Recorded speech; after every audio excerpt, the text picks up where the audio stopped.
Nous allons maintenant voir la syntaxe pour les fonctions, donc la syntaxe du pseudocode que l'on va utiliser. Donc on commencera par une ligne donnant la signature de la fonction, précédée par le mot-clé fun pour dire que c'est une fonction, donc c'est un petit peu l'équivalent du def si vous voulez en Python. Donc le mot-clé fun, ensuite la signature de la fonction. Euh, donc ici, c'est une fonction qui va renvoyer une valeur de retour de type int. Ensuite, donc le nom de la fonction et dans les parenthèses, eh bien, pour chaque argument, son type et le nom. Et quand on a plusieurs arguments, on les sépare par une virgule. Donc ça, c'est comme dans la plupart des langages de programmation. On délimitera le bloc de la fonction par un cran d'indentation et une barre verticale comme ceci, de manière similaire à ce qu'on a fait pour les boucles et les blocs si. Et pour renvoyer une valeur de retour, on utilisera le mot-clé renvoyer ou retourner. On utilisera les deux comme synonymes. Donc par exemple, ici, c'est une fonction qui prend un argument en entier n et qui va calculer la somme des entiers de 1 à n inclus, donc avec une variable locale s qui sert d'accumulateur et qui va donc renvoyer cette somme des entiers de 1 à n qui est stockée localement dans la variable s. On renvoie la valeur qui est stockée dans s. Donc un petit focus. Ici, en bleu, cela nous indique dans les parenthèses qu'il y a un seul argument qui est de type int et qui s'appelle n. Le nom de notre fonction, on retrouve ici, c'est somme. Et la valeur de retour, eh bien, on voit son type ici, dans la signature de la fonction. Et il faut que ce soit cohérent avec ce qui est renvoyé ici, avec l'instruction renvoyer ou retourner. Dans le cas où la fonction ne renvoie rien, en fait, une fonction qui renvoie rien, on appelle ça également une procédure. Et donc, dans ce cas-là, au lieu d'écrire fun et puis donc pas de valeur de retour, on utilisera plutôt le mot-clé proc, qui est le début de procédure. Éventuellement, si vous préférez, vous pouvez utiliser fun void, donc ça c'est inspiré du C, pour dire que c'est une fonction dont la valeur de retour est de type void, si vous voulez, il n'y a pas de valeur de retour. Mais dans la suite, moi j'utiliserai plutôt cette terminologie, donc proc, pour dire que c'est le début de la signature d'une fonction qui ne renvoie rien. Donc là, c'est une fonction qui s'appelle affiche, qui prend un argument en entier n et qui ne renvoie rien, mais qui a des effets de bord qui sont des affichages, puisque c'est une fonction qui va afficher tous les entiers de 1 à n inclus.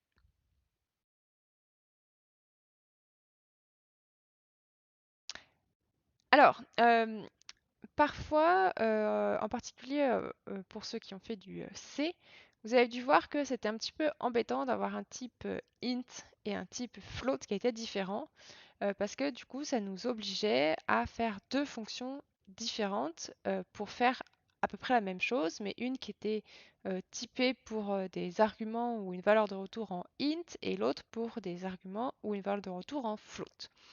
Alors ça, c'est des détails d'implémentation qui ne sont pas toujours intéressants en algorithmique, suivant ce qu'on est en train de faire. Et donc, dans le cadre de ce cours, on va s'autoriser un type fictif nombre euh, pour désigner un type lorsque on n'a pas envie de faire la différence entre un int ou un float parce que c'est pas important. Donc, par exemple, si on veut faire une fonction qui s'appelle div, et qui prend un argument de nombre, et donc on s'en fiche un peu que ce soit des entiers ou des flottants, peu importe, et qui va renvoyer le résultat de la division de l'un par l'autre, donc du premier par le deuxième. Donc pour le coup, le résultat, ça va vraiment être un float, puisqu'on a envie de garder les chiffres après la virgule. Eh bien, on se permettra de faire la chose suivante, et donc de déclarer comme type pour les deux arguments le type nombre, qui est en fait un type qui n'existe pas vraiment. Donc en Python, on n'a pas vraiment ce problème-là, puisqu'on n'est pas obligé de typer nos variables, mais c'est quelque chose qui arrive un peu malheureusement en C et qui souvent dans les langages plus haut niveau est balayé par la surcharge des fonctions et des opérateurs. D'autres exemples de fonctions pour continuer à se familiariser avec la syntaxe des fonctions en pseudocode. Donc ici, on a une fonction qui s'appelle max, qui prend un argument de flottant x, y, et qui va renvoyer comme valeur de retour un flottant. Donc elle crée une variable locale m de type float, et elle regarde tout d'abord si x est plus grand que y, alors on stocke la valeur x dans m, sinon on stocke la valeur y dans m. Donc à ce point-là, la valeur qui est contenue dans m, c'est la valeur maximale entre x et y, et on renvoie ce qui est stocké dans m comme valeur de retour.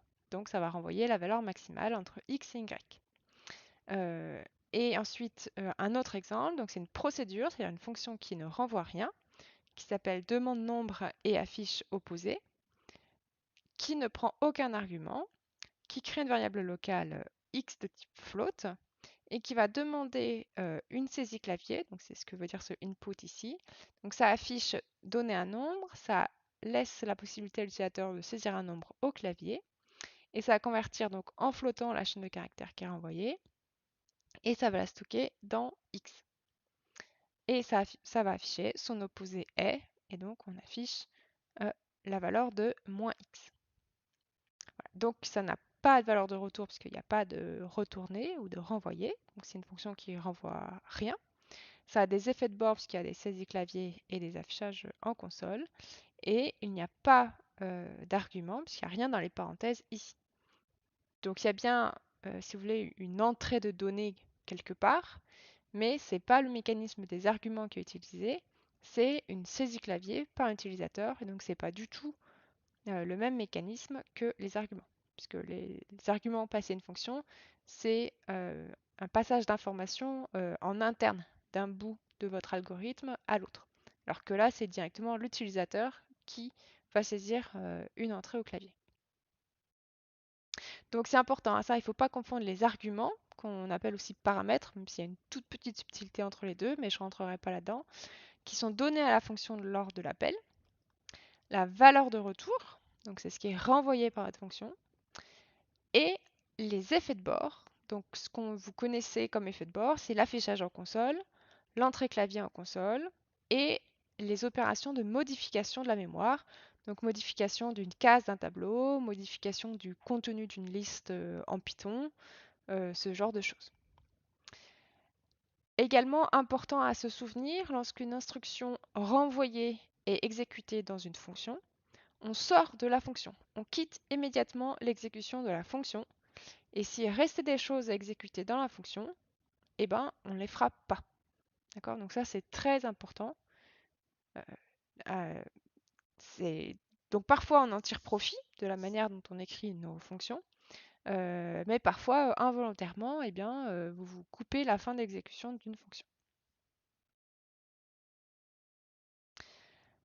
Alors ça, on a vu comment on écrivait nos fonctions et comment est-ce qu'on fait un appel de fonction. Bah ça, on reste sur la syntaxe tout à fait standard du C et du Python. Pour récupérer la valeur de retour d'une fonction, eh bien, tout simplement, on fait un appel, hein. Donc un appel, ça se fait avec le nom de la fonction, une paire de parenthèses, et dans les parenthèses, eh ben, on va passer les arguments que l'on veut donner à notre fonction, que l'on doit donner à notre fonction en fonction du nombre de paramètres qu'elle attend.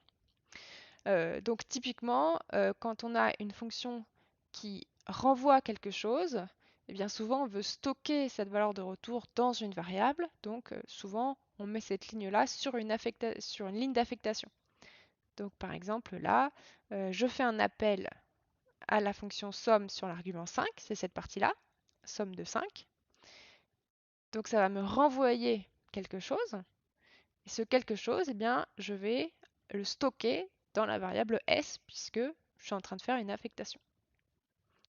Donc s va valoir 15 si je me souviens bien de la manière dont j'ai défini la fonction somme sur les slides précédents.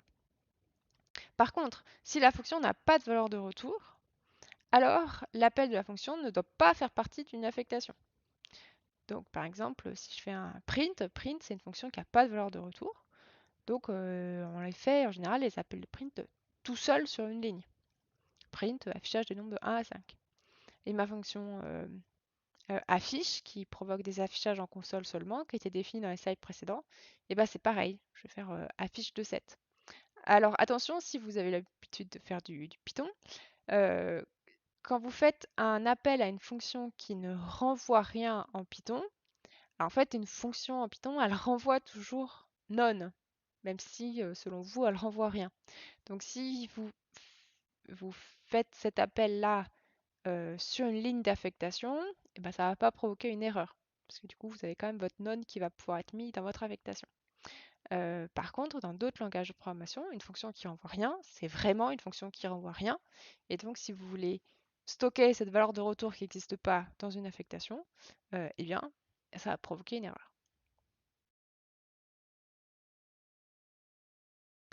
Alors, des concepts algorithmiques qui sont importants par rapport aux fonctions et qui sont communs à la plupart des langages de programmation, même s'ils ne sont pas tous identiques dans tous les langages, c'est la notion de portée ou de visibilité des variables. C'est-à-dire que les variables ne sont pas toutes accessibles depuis n'importe quel endroit de votre programme. Donc la portée ou la visibilité d'une variable, ça désigne l'ensemble des endroits où la variable est accessible.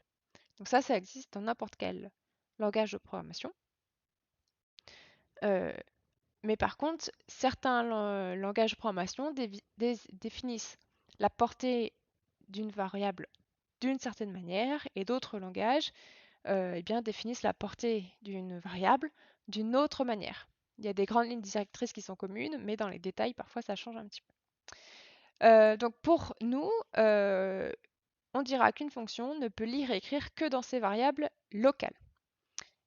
Et qu'est-ce qu'on considère comme une variable locale? Eh bien, les arguments de la fonction et les variables qui sont déclarées à l'intérieur de la fonction. Et c'est tout.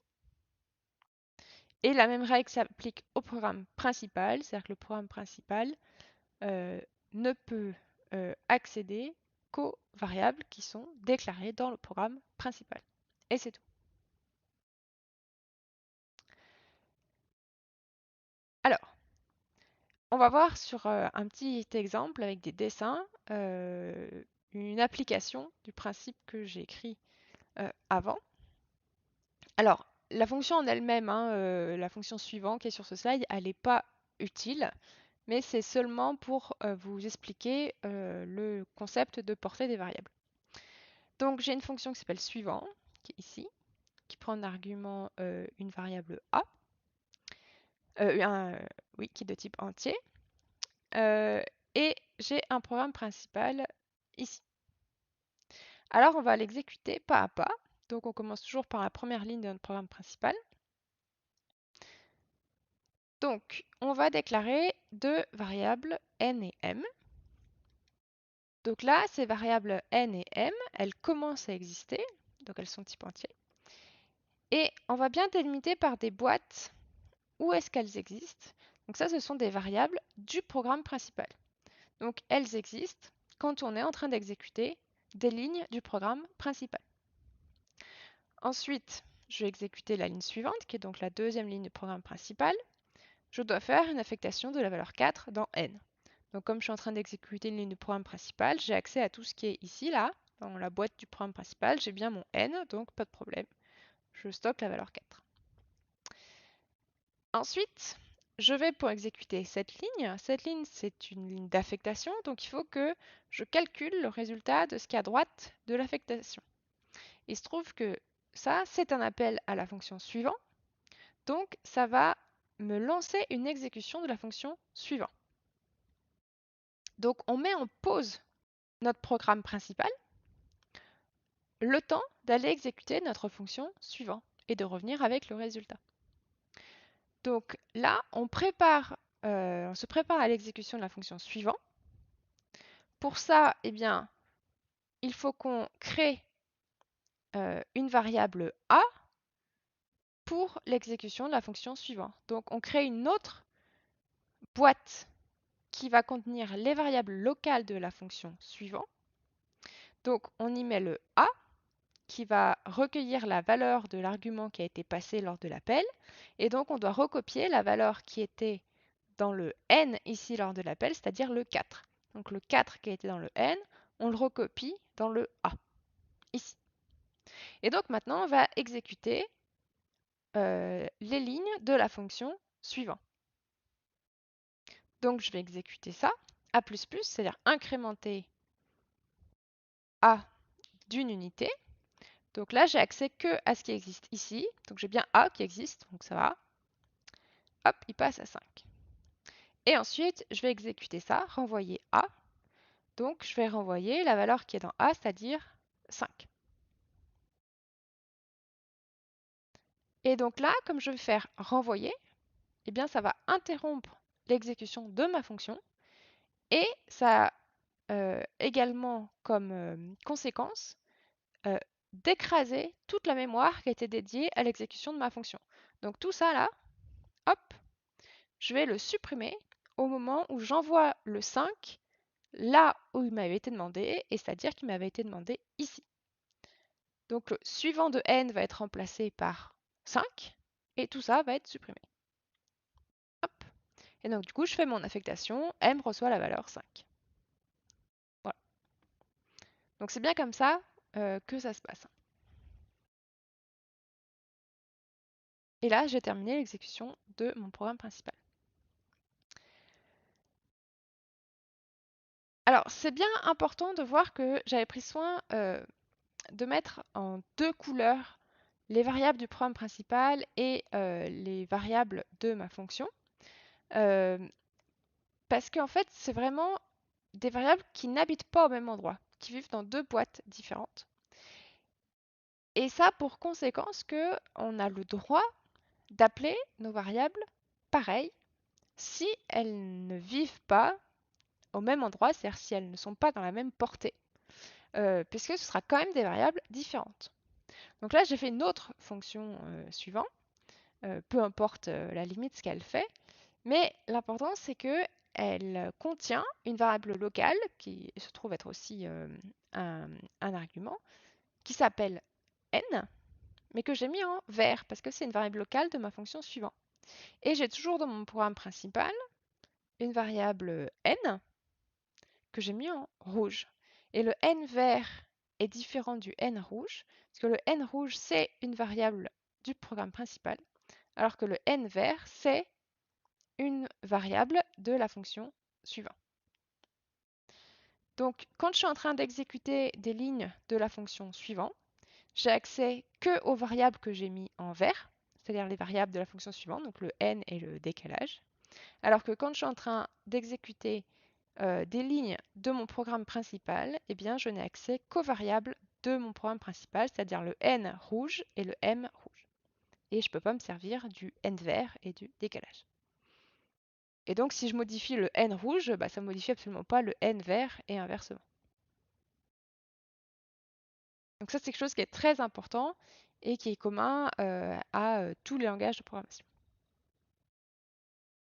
Alors, un petit QCM pour voir si vous avez bien compris tout ça.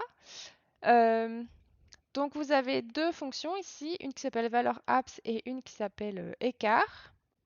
Et on vous demande quelle est la valeur de retour de l'appel écart sur les deux arguments -1 et 3,5. Et vous devez choisir une des réponses.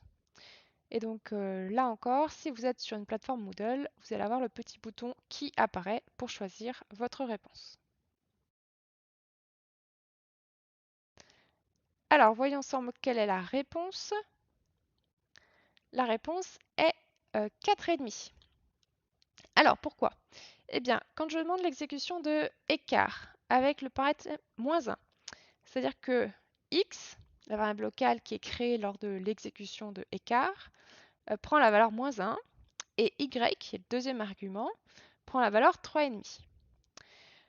Ensuite, je vais exécuter pas à pas l'exécution de écart. Je crée une variable locale d. Ensuite, je vais pour exécuter cette ligne, mais c'est une affectation, donc il faut d'abord que j'exécute ce qui est à droite. Je calcule ce qui est à droite. Donc, c'est un appel à la fonction valeur abs, mais il faut d'abord que je calcule ce qui est le plus à l'intérieur. Donc, d'abord, il faut que je calcule x moins y. Donc, ça fait -1 moins 3,5, ça fait -4,5. Et donc, c'est ce moins 4,5 qui est passé comme argument pour la fonction valeur_abs. Donc là, je lance une exécution de la fonction valeur_abs et je mets en pause mon exécution de la fonction écart. Alors, valeur_abs reçoit du coup comme argument moins 4,5, donc le x qui existe dans la fonction valeur_abs, donc la variable locale x dans valeur_abs vaut moins 4,5. Alors, si x est positif, donc x il vaut moins 4,5, donc ça c'est faux. Donc je vais au sinon. Il faut que je renvoie moins x. Donc moins 4,5, eh bien ça fait 4,5. Donc je renvoie 4,5, qui est bien un flottant, conformément à ce qu'on peut voir dans la signature ici, donc qui m'indiquait que le type de retour était un flottant. Ça renvoie 4,5 là où ça a été demandé. Et donc là où c'était demandé, c'est-à-dire là où j'ai fait mon appel, c'est ici. Donc D prend la valeur 4,5 et ensuite renvoyer D. Donc la valeur de retour de mon appel à écart, c'est 4,5. Donc tout ça, eh bien ça vaut 4,5.